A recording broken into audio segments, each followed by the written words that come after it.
There is a vending machine in a Tokyo office tower that sells the same cola as the one downstairs in the lobby. Same brand, same size, same liquid inside. The lobby machine charges $1. The office machine charges $2.50. Nobody complains, nobody switches floors. And the machine on the 38th floor generates 2.5 times more revenue doing absolutely nothing different except sitting in a better position. That is not a story about vending machines.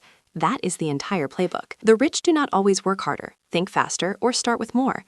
They position differently. They follow laws that nobody prints on motivational posters or assigns in any curriculum. And the gap between you and the person whose money multiplies while they sleep is not talent. It is 8 laws. My name is Julia, and today I am going to walk you through every single one. Stay close to Law 6. Most people get it exactly backwards, and it quietly costs them decades. Law 1. The positioning law. The lobby machine and the office machine taught you more about wealth in 30 seconds than most finance classes teach in a semester. Rich people do not just earn more, they place themselves where value concentrates naturally.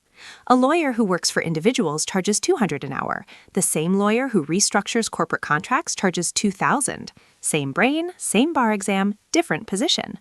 A photographer who shoots family portraits earns what the market tolerates on weekends. The photographer who shoots product campaigns for e-commerce brands earns what brands budget, and budgets are not personal.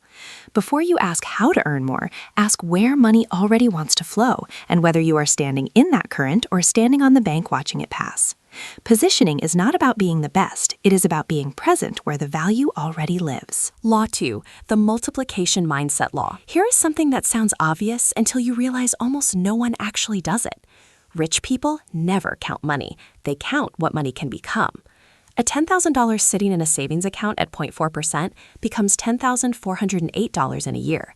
That same $10,000 used as a down payment on a rental unit generating $800 monthly becomes something else entirely in 12 months. The mindset shift is not complicated. It is the habit of looking at every dollar and asking, what is the highest converting job I can assign this? I once read about a man who received a $3,000 insurance payout after a minor car accident. His neighbor used the same amount to replace the car part and go back to work. He used it to buy a used commercial pressure washer and spent 8 Saturdays cleaning driveways before winter. By spring, he had returned the $3,000 to his account and had 4 recurring clients paying monthly retainers for upkeep. The car was fixed eventually. The pressure washer never stopped running. Every dollar is a worker waiting for an assignment. Rich people are demanding managers. Law 3. The invisible infrastructure law. Nobody rich builds wealth in one name. This is the law that accountants know and almost no one outside that room discusses at dinner. Every asset class lives in its own container. Rental income in an LLC, intellectual property in a holding entity, trading accounts inside a family trust. The personal name stays clean. Here is why this matters on a scale most people can actually use.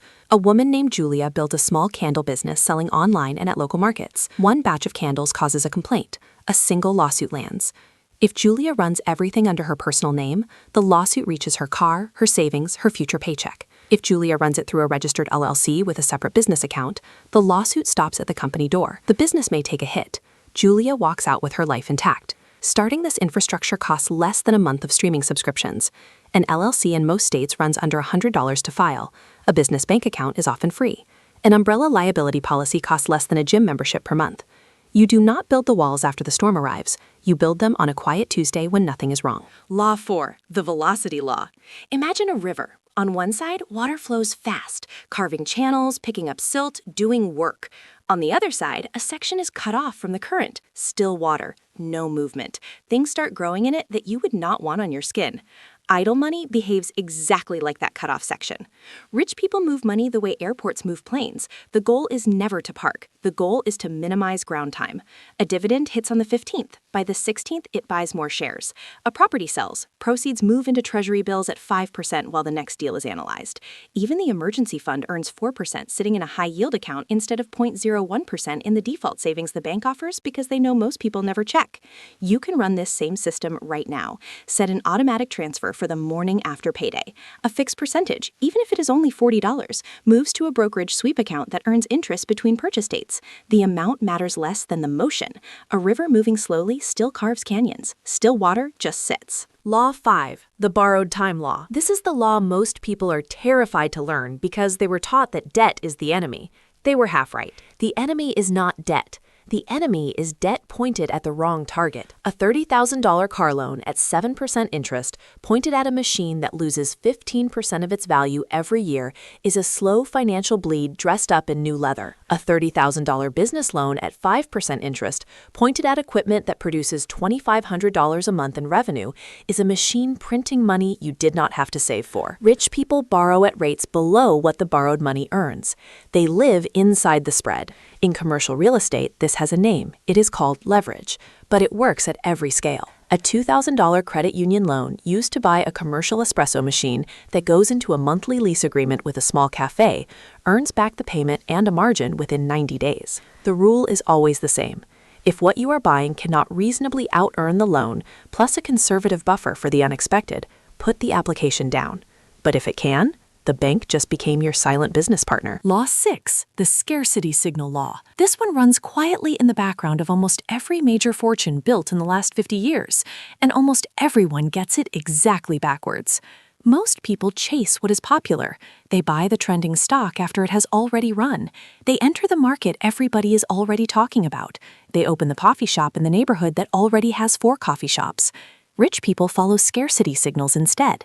Not manufactured scarcity, the kind designed to create panic buying. Real scarcity, supply gaps, demand forming before the headline catches up. A logistics manager at a small shipping firm mentions offhand that a certain type of industrial valve has been backordered 6 months. Most people at that dinner table nod and reach for the bread. One person quietly researches the valve sector over the weekend, finds 2 publicly traded suppliers, buys a modest position while the market has not noticed yet. 14 weeks later, 3 separate trade publications cover the shortage. The position has moved. You do not need a hedge fund or insider connections. You need to read differently than everyone else. Trade forums, niche newsletters, public earnings call transcripts, government contract bid announcements, supplier commentary sections buried in annual reports. Patterns form in plain sight. Most people are reading the front page. Rich people are reading the footnotes. Law 7, the controlled experiment law. There is a number that separates the wealthy from the people who are afraid to start. That number is 2%. 2% of monthly income allocated entirely to experiments, small bets, fast failures, low-cost laboratories. Amazon did not bet the entire company on Prime. They tested a loyalty tier with a limited group and measured behavior before scaling. Netflix did not abandon DVDs and pivot to streaming overnight. They ran the streaming option alongside the physical business and let subscriber behavior make the argument. The same logic shrinks down perfectly to normal life.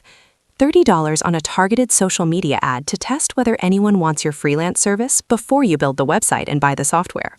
$50 on a small batch of printed samples before you order $5,000 of inventory. 1 weekend testing a farmer's market booth before signing a commercial lease. Each failed experiment does not cost you money in the long run. It buys you information, and information spent on a controlled small bet is the cheapest education available. The goal is never to avoid failure. The goal is to fail where it teaches you something and costs you nothing you cannot replace. Law 8, the asymmetric return law. This is the one that changes how you look at time. Most people trade time for money at a 1-to-1 ratio, 1 hour worked, 1 hour paid. Rich people seek situations where 1 unit of effort can return multiple units indefinitely. A course filmed over 3 weekends sells to 200 people this year and another 400 next year, and the file never ages. A book written once generates royalties across decades. A piece of software built once earns subscription revenue every month without the author waking up. A rental property managed by a property manager generates income every first of the month, regardless of whether the owner is in bed or on a plane. The question is not just how much can I earn? The question is, how many times can this one thing pay me? Start by identifying what you already do or know that could be packaged once and delivered many times. A skill, a process, a system, a formula, something you already know well enough to teach or automate or license. The asymmetric return does not require genius. It requires the discipline to build the asset once before spending that same time on something that pays only once. Here is how all 8 laws move together in one life. Take someone like Julia, a mid-level project manager at a logistics firm. Not rich, not struggling, just not moving. She notices that her company constantly scrambles to find specialized couriers for pharmaceutical cold chain deliveries. Vendors are slow, supply is thin, demand is consistent. That is a scarcity signal, Law 6. She spends 2 weekends researching the space, finds that a basic Sprinter van with insulated cargo conversion rents for $400 a day in her city, and medical delivery contracts average $180 per route.